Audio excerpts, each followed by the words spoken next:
இன்றைக்கி சண்டே ஸ்பெஷலாக வந்து சிக்கன் அண்ட் ஃபிஷ் தான் பண்ண போகிறோம். இந்த சிக்கனை வந்துட்டு நானே இன்றைக்கி வாஷ்லாம் பண்ணி பார்த்தேன். கொஞ்சம் வாமிட்டிங் வர மாதிரி இருந்துச்சு எனக்கு அந்த கவுச்சி ஸ்மெல்லு. இன்றைக்கி வந்து வீட்டுக்கு என்னோட தம்பி அண்ட் என்னோடய ஃப்ரெண்ட் அவங்களோட ஹஸ்பண்ட் எல்லாம் வந்திருந்தாங்க. ஸோ அதுக்காக தான் நான் சீக்கிரமாக பண்ணுற மாதிரி இருந்துச்சு. அப்படி இல்லைனா என்னோட ஹஸ்பண்டை வர சொல்லி அதுக்கப்புறம் தான் இதெல்லாம் வாஷ் பண்ணிவிட்டு அதுக்கப்புறம் தான் பண்ணவே ஸ்டார்ட் பண்ணியிருப்பேன்.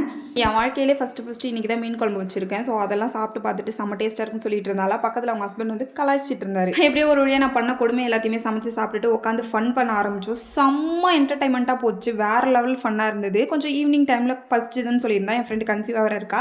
ஓகே பேன் கேக் பண்ணலாம் அப்படின்னு சொல்லிட்டு நானும் அவளும் கிச்சனில் பேசிகிட்டே இருந்தோமா. அதை தொடர்ந்து அப்படி என்ன தான் பேசுவீங்களோ தெரியல அப்படின்னு சொல்லிட்டு வந்து டேப் எடுத்து வாயில் ஒட்டி விட்டுட்டு போயிட்டான். ஃபைனலாக என் ஃப்ரெண்டோட ஹஸ்பண்ட்டை பேன் கேக் எடுத்துகிட்டு போய் கொடுத்தா. என்னம்மா கோதுமை தோசையை குட்டி குட்டியாக ஊற்றி அதில் தேனெல்லாம் ஊற்றி கொடுக்குறீங்க அப்படின்னு சொல்லி கலாய்ச்சிட்டாரு. கோதுமை தோசைலாம் இல்லைனா இது பேன் கேக்கு அப்படின்னு சொல்லி கொடுத்து எப்படியோ நம்ப வச்சு ஒரு வழியாக சாப்பிட வச்சாச்சு. ஃபைனலாக எல்லா ஃபன்னையும் முடிச்சுட்டு அவங்களும் வீட்டுக்கு கிளம்பிட்டாங்க. என்னோட சண்டே இப்படி தான் போச்சு. உங்கள் சண்டே எப்படி போச்சு கமெண்ட்ஸில் சொல்லிட்டு போங்க.